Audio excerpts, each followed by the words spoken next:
ఒక కీలకమైన ఘట్టం జరిగింది ఫ్రెండ్స్. ఏందనంటే ఆపరేషన్ సింధూర్లో ఫైటర్ జెట్స్ పోయినాయని, ధ్వంసమైనాయని, పాకిస్తాన్ వాటిని పేల్చేసిందని, ఇండోనేషియాలో జరుగుతున్న ఒక చిన్న ఏదైతే మన వార్ గురించి మనం అక్కడ మాట్లాడుతున్నామో మన నేవీ ఆఫీషియల్సే మాట్లాడినరు అని చెప్పి దాని గురి మీద పలు మాటలు మాట్లాడుతున్నారు. ఇన్ఫ్యాక్ట్ ఇక కాంగ్రెస్కి చెందిన పవన్ ఖేరా, మీకు తెలుసు కదా వెనకటికి సోనియా గాంధీ పిఏ ఉండనో ఆయన ఏముండనో పవన్ ఖేరా గారు ఇన్ఫ్యాక్ట్ గాంధీ ఫ్యామిలీకి బాగా లోయాలిస్టు.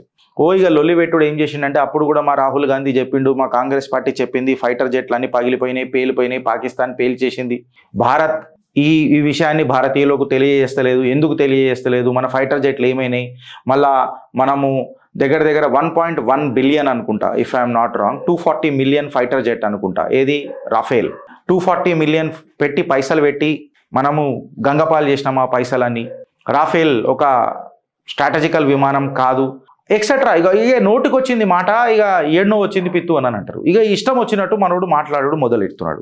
అయితే వాస్తవాలు ఏంది అని అంటే యాక్చువల్గా ఈ నేవీ ఆఫీసర్ చెప్పింది ఒకటి, దాన్ని పత్రికా మీడియాలల్లా మిస్కోట్ చేసింది ఒక రకంగా. ఎట్లా అంటే ఆయన ఏమని అన్నాడు, అవును మేము ఆపరేషన్ సింధూర్ మొదలెట్టిన తర్వాత కొంచెం లాసెస్ అయినాయి వాస్తవమే, ఆ లాసెస్ ఎందుకు అయినాయి అని అంటే మాకు పొలిటికల్ ప్రెషర్ ఉండే. మాకు పొలిటికల్ ప్రెషర్ ఏమని ఉండే అని అంటే కేవలం తీవ్రవాద స్థావరాలు ఏవైతున్నాయో, టెర్రరిస్ట్ క్యాంపులు ఏవైతుంటాయో అక్కడనే మేము దాడి చేయాలా, సివిలియన్స్ ఇంకా మిలిటరీ బేసెస్ అండ్ మిలిటరీ మీద దాడి చెయ్యొద్దు అని అనేది మా మీద పొలిటికల్ ప్రెషర్ ఉండే ఫస్ట్. ఆ పొలిటికల్ ప్రెషర్ వల్ల కొన్ని లాసెస్ జరిగినాయి, మాకు డిఫెన్స్ పరంగా కొన్ని లాసెస్ జరిగినాయి అని చెప్పాడు. ఎక్కడ కూడా ఆఫీసరు ఇన్ని జట్లు పోయినాయి, జట్లు పడిపోయినాయి, జట్లు లాస్ అయినాయి అని చెప్పి ఎన్నడూ కూడా చెప్పలేదు. ఇది కేవలం ప్రతిపక్షం కాంగ్రెస్ పార్టీ దాన్ని వక్రీకరించి మన ముంగట కుక్ చేసి హాఫ్ ట్రూత్లను బేక్ చేసి మనకు పెడుతున్నది ఫ్రెండ్స్. ఇంకిలా ఎంతవరకు వాస్తవాలు ఉన్నాయో నాకు తెలియదు.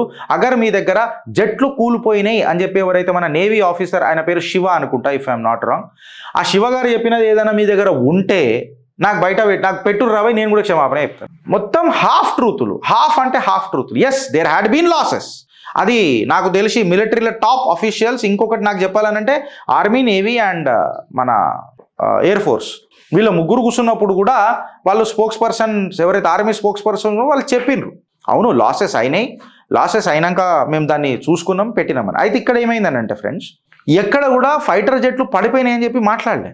కేవలం ఏం చెప్పిర్రు అని అంటే లాసెస్ అయినాయి అని చెప్పిండు. అంటే ఎప్పుడైతే మనం పాకిస్తాన్ని టెర్రరిస్ట్ క్యాంప్లను అటాక్ చేయనికపోయినామో పాకిస్తానీ వాయుసేన అప్రమత్తం అయిపోయి కొంచెం మన ఏవైతే డిఫెన్స్ ఎక్విప్మెంట్స్ ఉన్నాయో వాటిని ధ్వంసం చేసింది అని చెప్పిండు.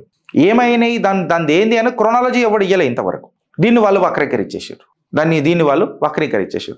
ఇన్ఫ్యాక్ట్ డసాల్ట్ కంపెనీ కూడా నాకు తెలిసి ఏం డ్యామేజ్ కాలే రాఫేళ్లకు అని చెప్పి వాళ్ళు కూడా స్టేట్మెంట్ ఇచ్చిర్రు అని అనుకుంటా if I'm not wrong. Congress party మాత్రం తులాంచి కూర్చొని ఉంటుంది, ఎంతసేపు భారత్ని ప్రపంచ స్థాయిలో బద్నాం చేద్దామనని. ఇవాళ ట్రంప్ తాతకే ఉచ్చబడుతున్నది భారత్ అంటే, బ్రిటన్కి ఉచ్చబడుతున్నది. జియో పొలిటికల్ మన ఏషియాల గ్లోబల్ సౌత్లో భారత్ ఒక పెద్ద ఘాతక్ అస్త్రాలతోని విజృంభణ మొదలుపెట్టింది.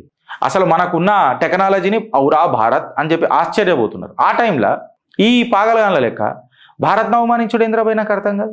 సరే మీ దగ్గర ఏమైనా ఆధారాలు ఉంటే పెట్టురు, మళ్ళీ మీకు అంత పెద్ద ఇంటెలిజెన్స్ బేస్లు ఉన్నాయా నాకు అర్థం కాదు. ఎంతసేపు రక్షక బలగాలను రాజకీయాలు చేసుకోర్రా భయ్, రక్షక బలగాల మీద కూర్చుడేంద్ర నాకు అర్థం కాదు.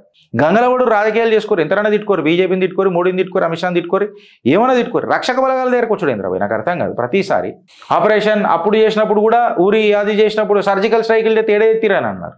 ఇప్పుడు మొత్తం మిజైల్ పెట్టి కొట్టిరు. ఇప్పుడు మీ ముల్లరాలు ఊసిపోయినాక ఏం మాట్లాడుతున్నారు అని అంటే ఇట్లాంటి మూతబరి మాటలు మాట్లాడుతున్నారు. Yes there had been a political pressure అని చెప్పారు. తర్వాత అలా ఎయిర్ బేస్లు కూడా పుచ్చలు వలగొట్టినాం మనం పోయి, పలగొట్టలేదని అలా పుచ్చలు వలగొట్టినాం. అరే భారత్కి ఒక్కసారన్నా మద్దతు తెలుపుర్రా పోయి కాంగ్రెస్ వాళ్ళు అని చెప్తున్నా. లేకపోతే మీరు ఒక పని చేయరు, ఏందనంటే ఫుల్ చెప్పుర్రి న్యూస్, సగం చెప్పకుర్రి. అదే జోష్లా ప్రభుత్వాన్ని ఇరకాటంలో పెడుతూ ఇప్పుడు నేను కూడా చెప్తున్నా కదా, ఎస్ మిలిటరీ ప్రెషర్ వల్ల మేము పాకిస్తానీ ఎయిర్ బేస్లని ఆర్ మన మిలిటరీ పోస్ట్ అని కొట్టలేకపోయినాము, మాకు పొలిటికల్ ప్రెషర్ ఉండే అని చెప్తున్నాడు కదా. ఇక ఉన్నది చెప్తున్నాను. కాకపోతే ఇవి లాస్ అయినాయి, అవి లాస్ అయినాయి, మా రాఫేల్ పోయినాయి ఏడ మాట్లాడలే, దాన్ని వక్రీకరించి మాట్లాడడం ఏంది ఫ్రెండ్స్? దీని మీద మీరు ఏకీభవిస్తారా చెప్పుర్రి, ఆధారాలు ఈ నా కొడుకులు చూపెట్టగలుగుతారా చెప్పుర్రి, ముక్కు నేలకు రాద్దాం. అరే ఆధారాలు చూపిస్తే మంచిదే కదా, నేను కూడా మాట్లాడతా కదా, అప్పుడు మనం కూడా మాట్లాడుకోవచ్చు కదా. ఏమైందో అన్న చూడొచ్చు కదా. ఇన్ని మాట్లాడుకున్న వాళ్ళం ఇది మాట్లాడుకోవడంలో ప్రాబ్లం ఏముంది? సో మా దగ్గర కొన్ని తప్పులైనాయి అని చెప్పి వాళ్ళు కూడా అప్పుడు ఒప్పుకున్నారు. ఇది ఇప్పుడు కాదు, ఆనాడే ఒప్పుకున్నారు. May 7th ఏదైతే అయిందో అప్పుడే ఒప్పుకున్నారు. ఎస్, ఫస్ట్ డే రోజు కొన్ని ఇష్యూస్ అయినాయి, ఆ ఇష్యూస్ని మేము మళ్ళా రిజాల్వ్ చేసుకున్నాం, దాని తర్వాత పాకిస్తాన్ పుచ్చలు వలగొట్టినామని చెప్పారు. ఈ సగం నిజాలు మాట్లాడే ఈ కాంగ్రెస్ పార్టీని మీరు ఇంకా ఎంటర్టైన్ చేస్తారా? నేను నిజంగా ఏం చెప్తానంటే, కాంగ్రెస్కి సపోర్ట్ చేసే ఏ ఛానల్ ఉన్నా దాన్ని ఫస్ట్ అన్సబ్స్క్రైబ్ చేసుకోరు. వాళ్ళకు మీరు ఇచ్చే ఘాటైన జవాబు అదే ఫ్రెండ్స్. నేనేమంటానంటే, భారత్ అని అనేది ఫస్ట్ ఇంపార్టెంట్, తర్వాత పార్టీ. భారత్ చే బడకర కూర్చున్నాయి. నువ్వు భారత్ను అవమానిస్తే నువ్వు నీ కుటుంబాన్ని, నీ రాబోయే తరాలను అవమానించినట్టయితుందిరా ఫాల్తుగా. ఇక నేను మీ దగ్గర టాపిక్ పెడుతున్నా ఫ్రెండ్, ఆలోచిస్తారా లేక అనుభవిస్తారా? ఓ నలుగురికి షేర్ చేసి ఈ కాంగ్రెస్ ఈయన చరిత్ర పరిచయం చేయరు ఫ్రెండ్స్. భారత్ మాతాకి జై.